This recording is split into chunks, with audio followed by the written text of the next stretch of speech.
जो बुढ़ा बरगछ अच्छी विषय गोटे कहानी देखी बाकी या भितर बहुत सारा भूल भी अच्छी एडजस्ट कर डायरी लिखी थी फोटो उठे आनी कहानी नाटा हूँ बुढ़ा बरगछ। आम राज्य ओडिशा चारिगोटी दिग हिसाब से अनेक पूर्व पश्चिम उत्तर एवं दक्षिण यहीपरी नामकरण करिसेंती। मुझे चारिगोटी ओडिशार विभाग पश्चिम ओडिशार गोटे ग्रामर बुढ़ा बरगछर वर्णना करने को जाऊँ। ओडिशा मध्य पश्चिम ओडिशा सेठारे बरगढ़ जिला रायसिलेट ब्लॉक अंतर्गत रायसलपदर ग्राम मोर चाकरी कालर प्रथम स्थान ग्राम डाकघर प्रथम एवं नूतन डाक मास्टराणी भाव जोग देती। ग्राम भड़ारे रहुथि। बोध हुए मुझे भड़ारे रहिबा हेतु आज मोर एही लेखार स्थान मोर दिनलिपि रे आसिला।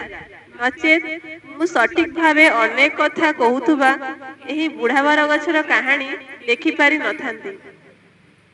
जदि अन्य कोठी तथा बजार स्थान मानकरे रहुथिले एपरी घरर सदस्य जे कि मोते भड़ाटिया न भाबी निज झियो बोली भाबंती आउ भाउजंक मां जे कि ग्रामर सरपंच हेले एही क्षमतारे थाई मध्य तांकु मो जानिबारे क्षमता केबे स्पर्श करि नै। मु काले तांको सान झियर जागा नै जाइछि एहा केबे भी पाइ नथांती। यह तो थिला मो संपर्क रे किछि टिप्पणी। एबे आमे मो कहानी रो मुख्य धारा को आसीबा। जेउ धारणा को मु केवल मोर भावना रे न रखी एही दिनलिपि रे स्थान देउछि। कथारे अछि आमर परा 12 मासरे 13 परब पुणी कथारे अछि जे देश जाई से फल खाई। एही धारा रे विभिन्न स्थान रे खाद्य पेय वस्त्र एवं बासगृह एपरिकी रीति नीति तथा प्रथा परंपरा पूजा व्रत आदि रे परिवर्तन दृश्यमान। पश्चिम ओडिशार एही गाँ रे मध्य अनेक पूजा पर्व पालन हुए। सबुठारु जनाशुना प्रसिद्ध एठारे नुआखाई। हेले मोर कहानी जेहेतु बुढ़ा बरगछ को नहीं तो मु एठारे नुआखाई संपर्क रे किछि उद्धार करूनी। हाँ ए होउछि सेही बुढ़ा बरगछ। जना नहीं केउ समय से गाँ मझिरे एमिति ठिया होइछि। हेले मु आसीबा परे से ही गोटिए जिनिस जहा को मु सेही जगह रे स्थिर रहउतिबार देखुछि।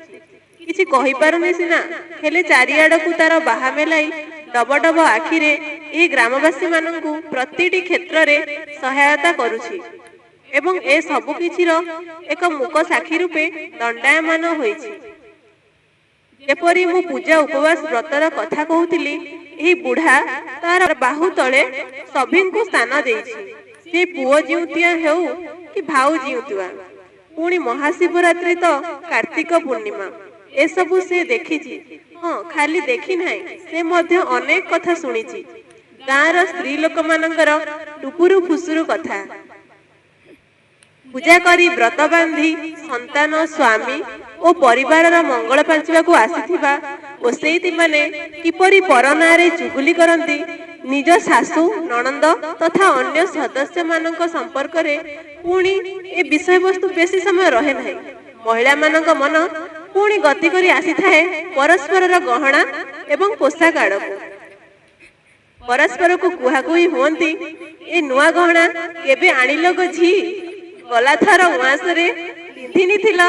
सेठारे प्रति उत्तर आसे नी कहिबो गो ननी तमर भणजा बहके मु एटा लुकेई करी घिनी छे। एही परी अनेक कथा होई जानती पूजार सेही क्षणक समय रे।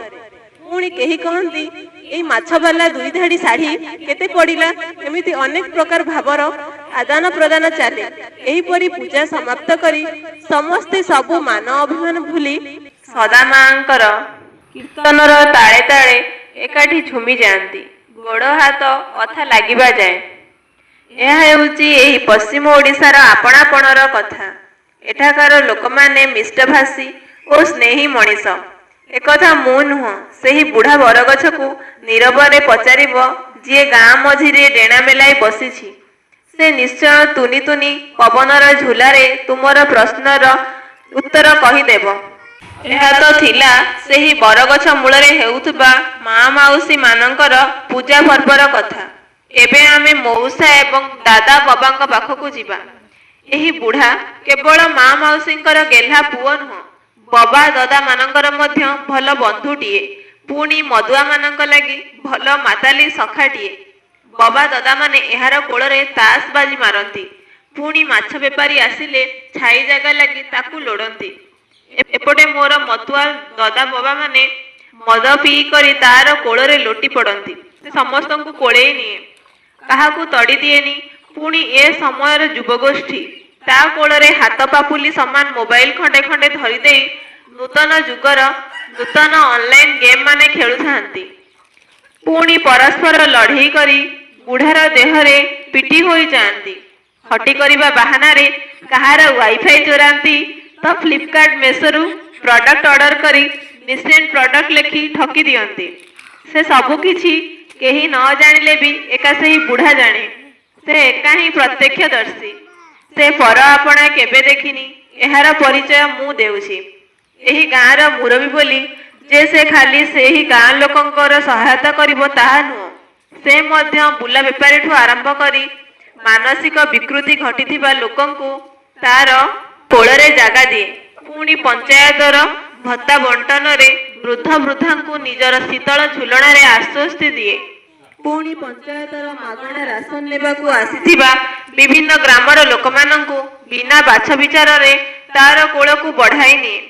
ଖାଲି ମଣିଷ ନୁହଁ, କେତେ ଛେଳି ମେଣ୍ଢା କୁକୁର ବିଲେଇଙ୍କର ଯେ ସେ ମା ବାପା ପାଲଟିଛି ଏକଥା ତାକୁ ଜଣା। ପୁଣି ଅନେକ ବିହଙ୍ଗ ମାନଙ୍କର କେତେ ଯେ ନୀଡ଼ ତା ଦେହରେ ତାର ହିସାବ ନାହିଁ। ଏହା ତ ଥିଲା ମୋର ଦୃଷ୍ଟିଗୋଚର ତଥା ଅଙ୍ଗେ ନିଭେଇଥିବା ଏକ ସତ କାହାଣୀ। ଏହି ବୁଢ଼ା ବରଗଛର ମହନୀୟତାର ତାଲିକା ଏତେ ପ୍ରଶସ୍ତ ଯେ ମୁଁ ଏବେ ସକ୍ଷମ ନୁହେଁ ତାହାକୁ ଆବଦ୍ଧ କରିବାକୁ ଡାଏରୀର ଏହି କେତୋଟି ପୃଷ୍ଠାରେ। ଏହିପରି ଚିରଦିନ ଥାଉ ଏହି ବୁଢ଼ା ବରଗଛ, ତାର ସାମ୍ନାରେ ସମସ୍ତେ ଆତଯାତ ହୁଅନ୍ତୁ, ମାତ୍ର ସେ ଯେପରି ନିଜର ଶାଖା ବିଛାଇ ନିଃସ୍ୱାର୍ଥପର ସେବା ବାଣ୍ଟୁଥାଉ। ସରିଲା।